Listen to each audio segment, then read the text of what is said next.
So, let's talk about The Devil Wears Prada 2 and experience a story of very sad disappointment. Now obviously, the second movie has quite a huge shoes to fill, as the first Devil Wears Prada has become a highly regarded classic. But the fact that Disney even dared to suggest a sequel 2 decades down the line already should have been a red flag. Because when that happens, it is usually because a studio wants to bring out an old IP for some good old nostalgia bait. And that is basically what The Devil Wears Prada 2 is.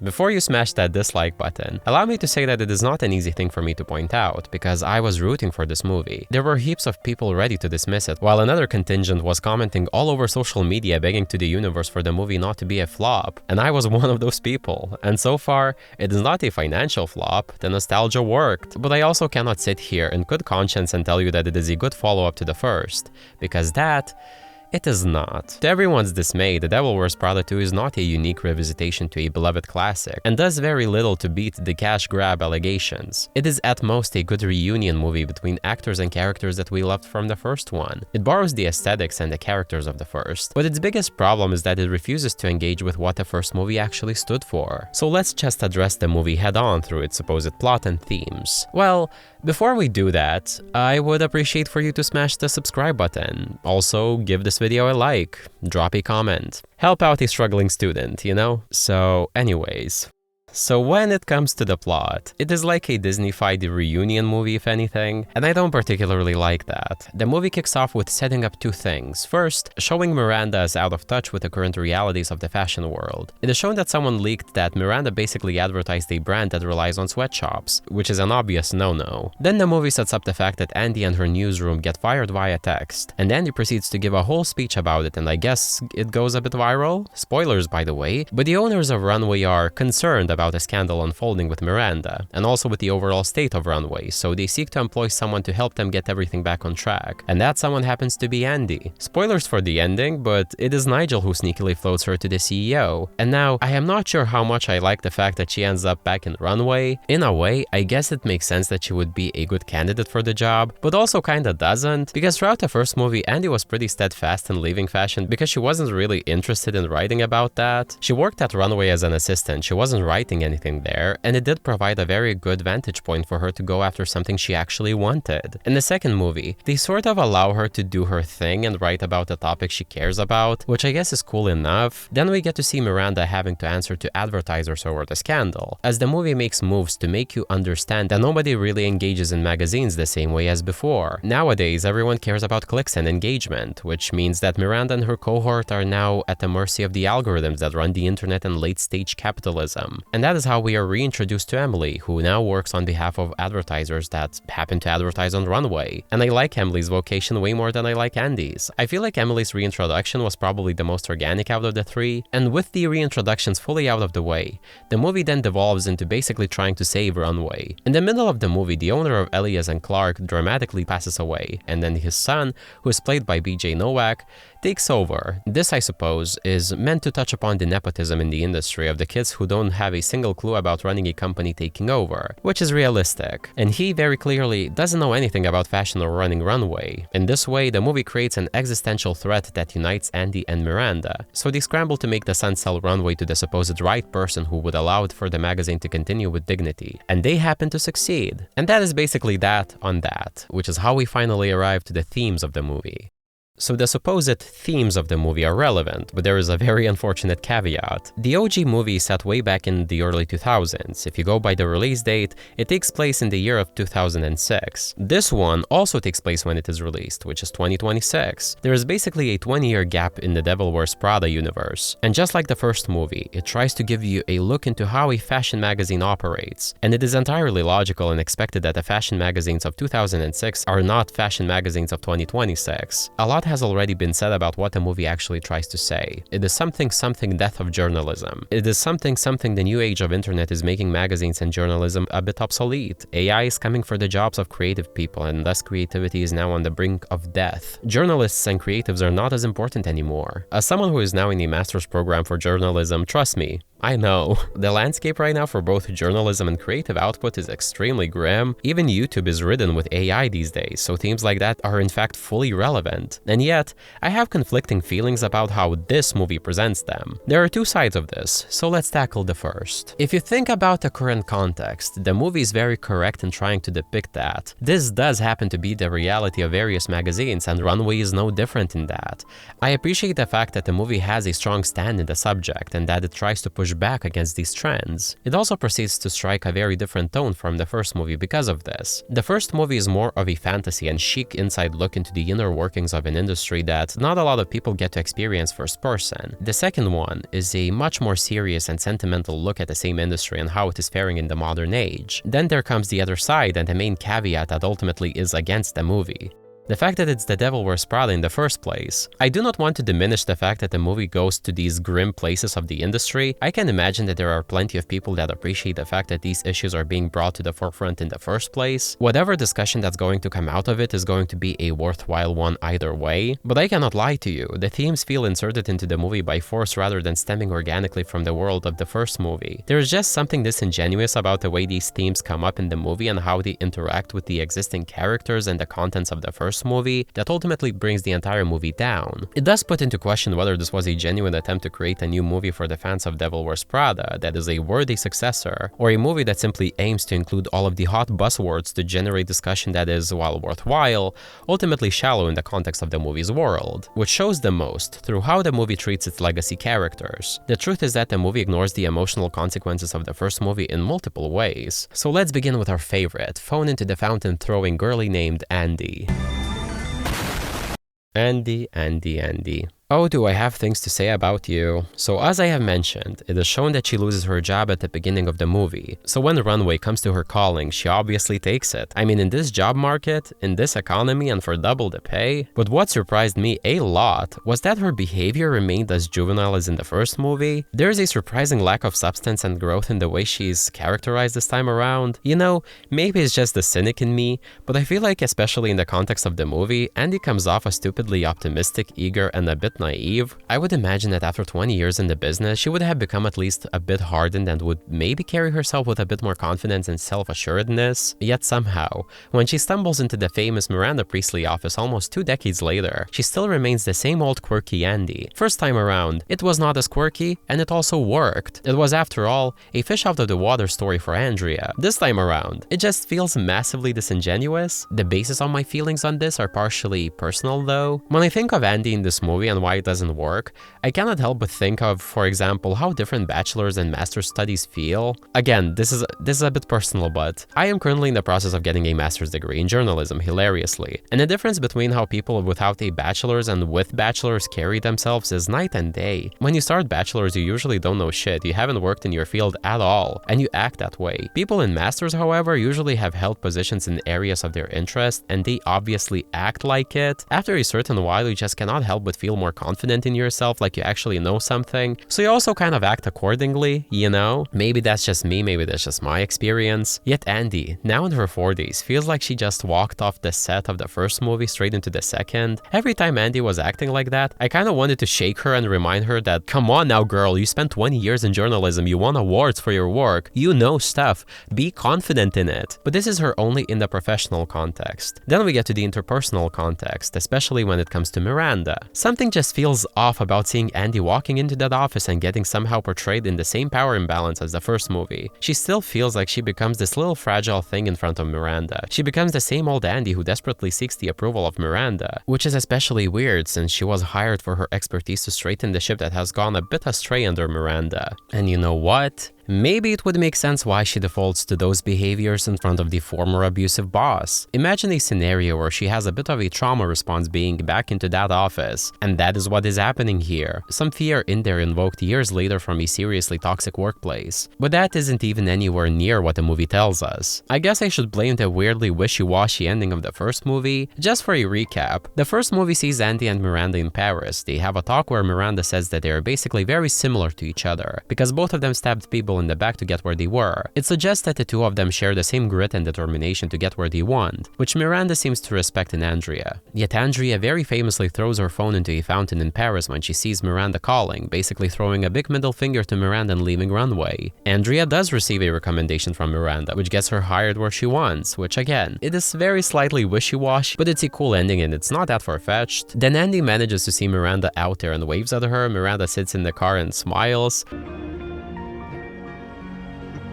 As if this whole movie was a little fun adventure for everyone involved. This type of ending has the levity that only a standalone 2006 movie about a toxic boss could have, and it was very obviously not intended to have the story continue. Because if it was to continue, then these characters would have to meet again. It would be unrealistic that they would just continue on like nothing much happened. I don't see a scenario where a personality like Miranda simply continues on interacting with Andi, or Andi interacting with Miranda like this whole thing was just a fun adventure. Andi being obnoxiously giddy upon meeting Miranda after all these years comes as particularly tone-deaf. Considering just what type of discourse was born out of this movie, people were so quick to call Miranda a toxic boss and a boss from hell, because she was. The first movie was kind of unambiguous about the fact that Miranda was an awful human being towards Andi throughout the entirety of the movie. Not that Andi was very respectful at first, but you know, there is a difference between Andi and Miranda. Andi, on the other hand, before she decided to leave Runway, was shown to see the human in Miranda. The first movie features multiple scenes where Andrea points out that Miranda is this way due to X, Y, and Z. The movie also touches upon feminism and how Miranda is perceived a certain way because she is a woman, as Andi advocates for Miranda multiple times through that particular lens. Which is not a bad thing that she is capable of seeing the human side of things. It is a good trait to have for journalism, but it is also giving Stockholm Syndrome, which ironically the second movie makes a joke about. You may say that Miranda acting this way towards Andrea pushed her to grow and gain a backbone, and that is not incorrect. But Andrea's character development in the first movie does not fix the fact that Miranda is just a bad person. Trust when I say that throwing quotes on her monitor does not create an environment for healthy personal and professional growth. Neither does requesting an unpublished copy of Harry Potter. I am not arguing that it isn't realistic. It is all too sad that it is entirely realistic and that there are people in everyone's life who are always on a power trip. But even if it hardens people, it is not something that should be celebrated or encouraged. Andrea surviving Miranda the first time is an achievement, but not in a girl bossy way. And the first movie I feel like mostly gets that right. So the second movie is now left to pick up these pieces of the themes of the first movie, and manages to pick up none of them. It is frankly odd that Andi seems so excited to work for Miranda again. I would imagine that a boss like Miranda would haunt her in her nightmares, honestly. It is the lack of any reservations, any second thoughts whatsoever on behalf of Andrea that bothers me.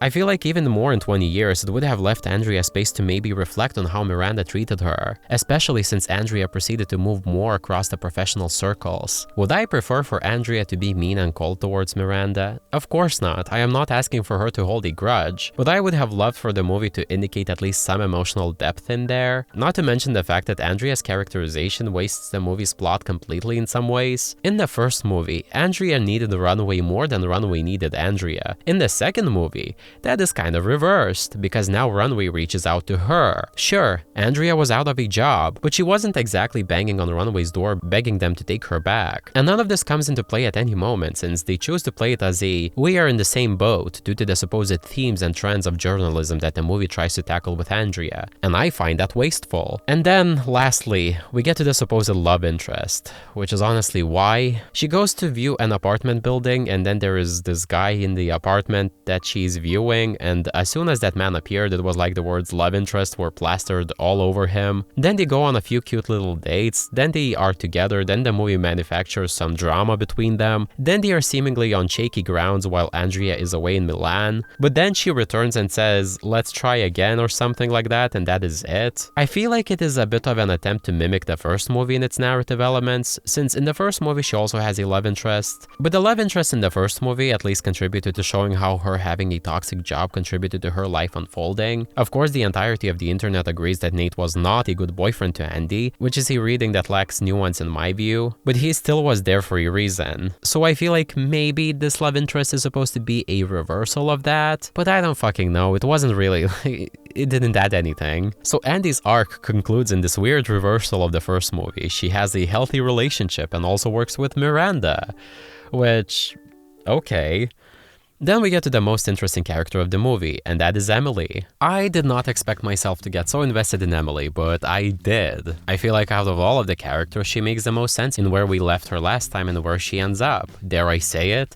She was perhaps the most interesting this time around, and also probably the most mistreated by the writing. So in this movie, Emily is not working at Runway anymore. She now works with Dior, a brand that sponsors Runway. So during the first meeting between her and Miranda and Andi, we get a bit of tension there. Emily is throwing little jabs at Miranda and Nigel, and this obviously sets up quite an interesting dynamic. Emily in this case represents an entity that exerts influence over Miranda and Nigel, which is not quite what we saw of her last time. The movie calls this out directly by Andi telling her that she used to worship Runway. Emily also has interesting reactions to Miranda in particular, and we get to know about everything as much as Andi, the outsider, gets to know, which is just bits and pieces, a bit of deflection from Emily. It naturally leads you to ask questions as to what the hell happened. So the movie moves to introduce Benji Barnes, the supposed rich guy. At first, he's introduced in a brief scene as the former husband of a character played by Lucy Liu, Sasha Barnes. The wider context of where he becomes relevant and comes into the movie is that Irv, the owner of Runway, dies and his son inherits everything. So Emily does a funny thing where she becomes the girlfriend of Benji. So Benji wants to spoil her and Emily sees this as an opportunity. Then Andi comes in with her little plan to try and save Runway, so naturally Emily decides to help out in her own Emily way. So she convinces Benji to buy Runway. And then there is a scene where Andi and Emily finally present this to Miranda, and only then it is revealed to us that Emily had some ulterior motives. I cannot include the scene because the movie is obviously still in cinema, so you have to just believe me here, but it basically goes: Miranda tells Andi that Emily is not saving Runway out of the goodness of her heart, but for herself. Then Emily reveals to us that Miranda pushed her out of Runway and got her into Dior instead. So Emily's arc becomes that of her going on a little revenge quest, since she was denied her chance at having more input at Runway. Miranda then tells Emily that she is not a visionary, but only a vendor, finishing the scene with her iconic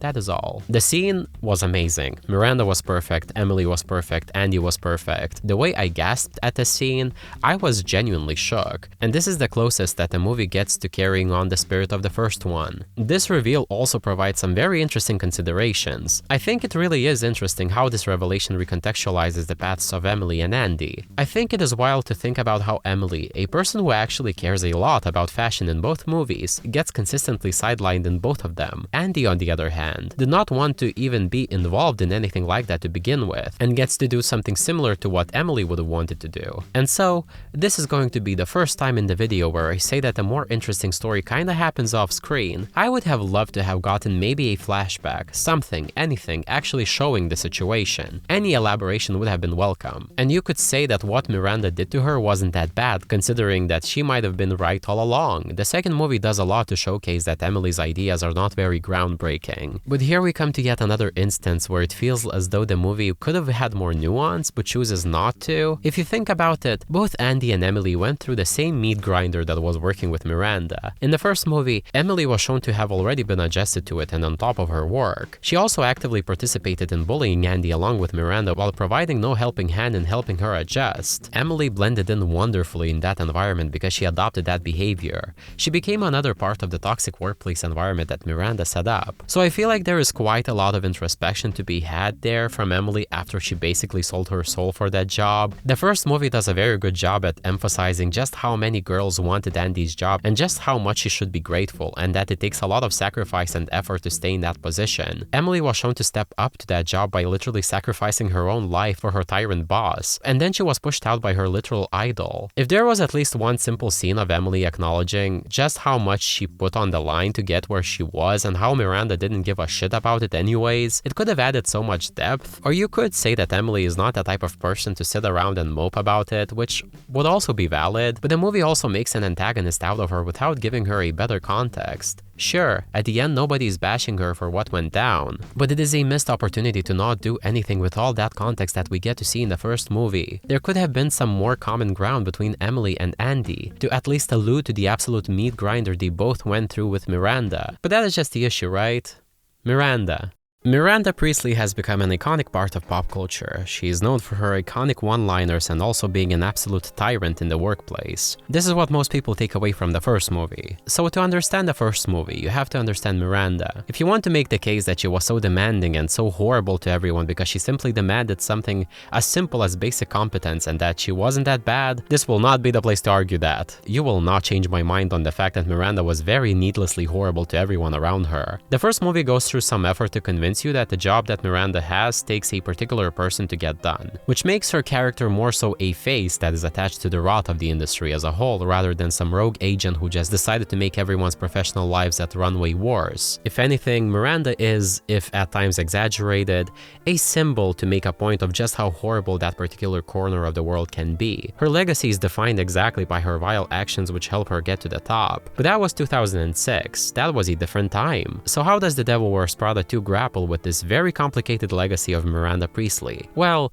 it doesn't. It chooses to actively ignore it, and whenever it does get around to it, it is utterly toothless. The way Miranda treats her workers and what type of ship she runs with Runway is the first part of her legacy. The reason why I focus so much on Andi and Emily is that, at the end of the day, they are also the legacy of Miranda, which stands to reason that not addressing how Miranda influenced the two women under her in any substantial way is also not addressing her legacy. And then we come to the other part of her legacy, which is Runway itself. The subject that the movie tackles is the development of journalism in the background of the internet, social media, AI, bigger corporations gutting companies. These are the hot button topics that, yes, of course, they are relevant to what is happening today, but they also distract from Miranda as the head of Runway. The thing is that in the first movie, it is at least shown that her ruthlessness leads to Runway staying on top. Her maneuvering and her mind games that she plays so effortlessly, as well as her connections, are a big reason why she stays on top and why Runway stays successful. The second movie then proceeds to make a point of Runway potentially going to the gutter because of external factors. Legacy media has been dying for a while, and Runway just happens to be yet another casualty of that trend. And that, I'm afraid,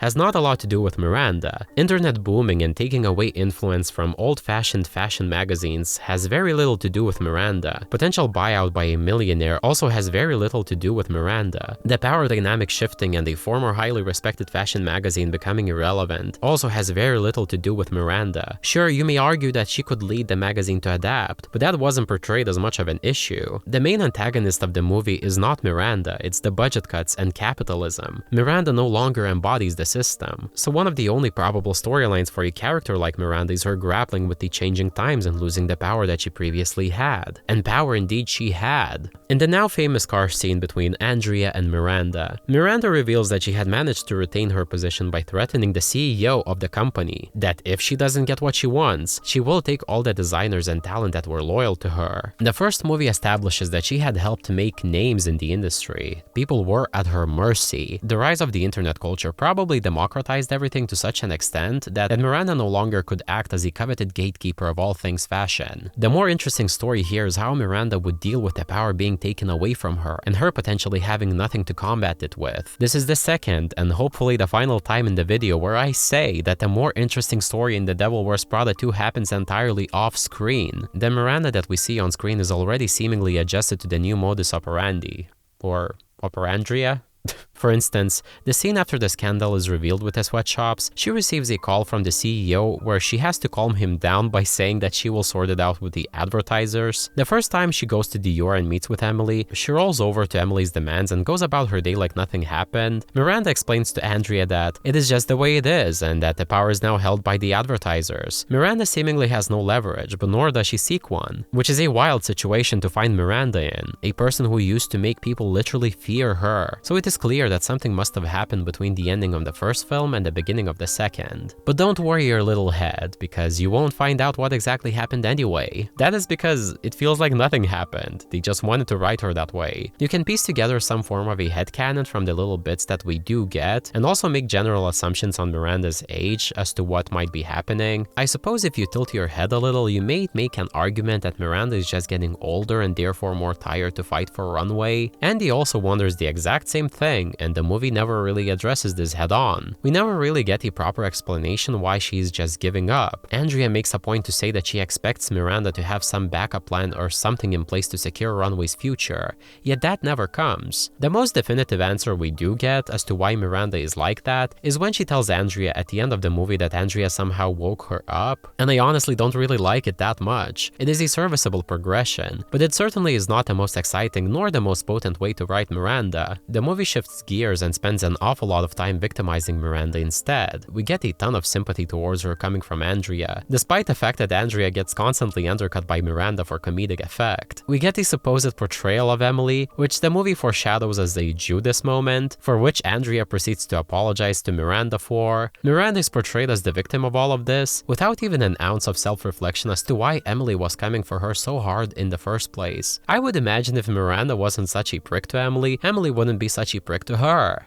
It's a simple math. Then we get a couple of jokes of Miranda being outwardly insulting towards her staff's work, only for those instances to be played off as a bit of a haha hee hee jokes because get it, she cannot say these things nowadays because HR exists and everyone is woke. Which is like, did she adjust to the New World Order or did she not? You know? In situations like these, you can see just how much of the first movie the second one understands, which is not much. The first movie at least understood that Miranda being such a prick was not a character trait to be laughed at quirkily. The second one takes this one character trait of Miranda and plays it for gags, which is just childish. It simply undercuts the atmosphere of fear that Miranda used to cultivate in the first one. Now, her being a tyrant is funny and quirky and she is the same good old Miranda.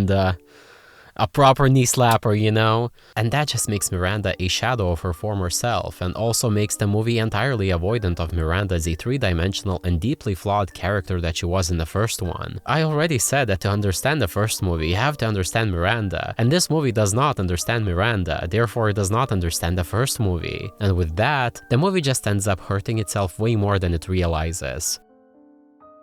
So, as we have discussed, it has been pointed out in multiple reviews that the movie is about X, Y, and Z because it touches on very contemporary issues, and I agree with that. It certainly does include those things. It doesn't say much about any of that though, does it? Listen, as much as I am glad to see that the movie has an anti-AI stance and it wants to protect creativity, I cannot say that I walked away from it somehow more informed or changed, and the movie certainly didn't make me think that much. The movie just feels like it is reiterating things that are already known to be happening.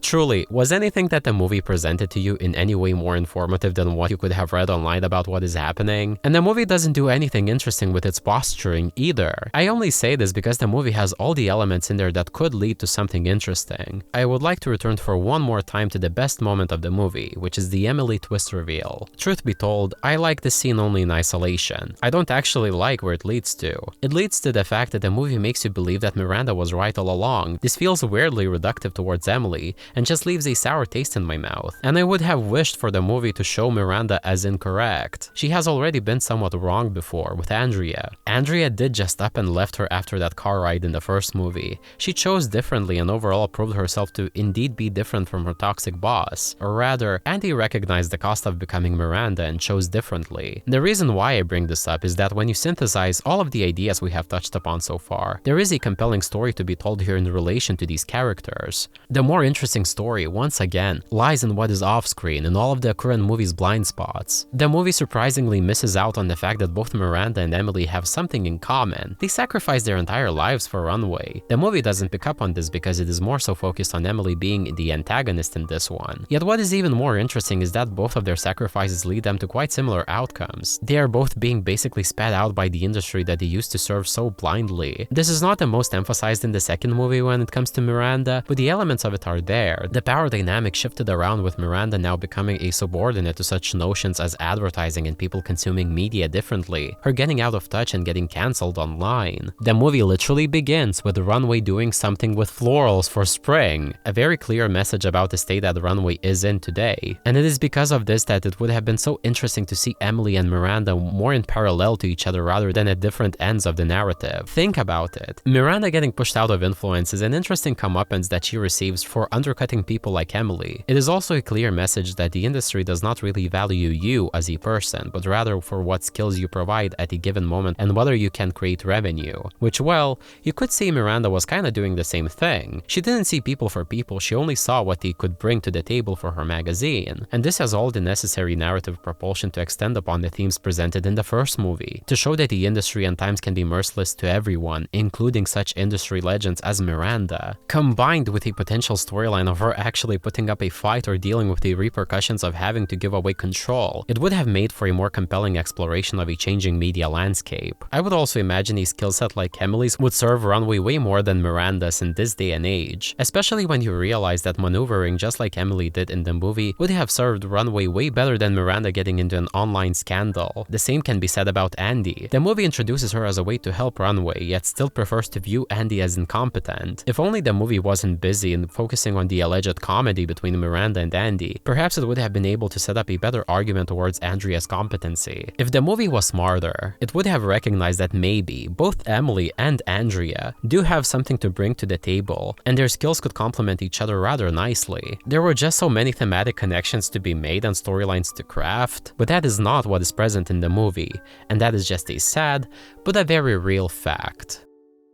What the movie is instead is a generalized version of the first. It is written exactly through the lens of nostalgia. Think of Miranda. The movie takes a few of her most notable character traits, but does not make them as pronounced. It leaves a certain comedic distance between the realities of the first movie and this movie's portrayal, as if afraid not to screw up whatever iconic version of Miranda you have in your mind that was fermented in there for 2 decades. It reveres her just as much as the characters in the first one, instead of making an honest interrogation into who she actually is. Same goes for Andi. She is somehow still the same old Andi, as if it is supposed to market towards the image you hold of her in your mind. The Devil Wears Prada 2 wants you to think it is more mature due to its subject matter, but it is deceptively deep in that regard. It wants to market to the current sensibilities without honoring that which set up the sequel in the first place. As a standalone movie, The Devil Wears Prada 2 is serviceable. Dare I say it? I had a fun time revisiting these characters. But as a continuation of the original, it fundamentally misunderstands the very characters and themes that made The Devil Wears Prada endure in the first place, which is why it is ultimately an unworthy sequel. And that is that on that. Anyhow, if you managed to get to this point, I would like to invite you to subscribe, press that like button, drop a comment if you enjoyed what you saw. It helps immensely with the algorithm. And with that, I wish you a good time ahead of you and goodbye.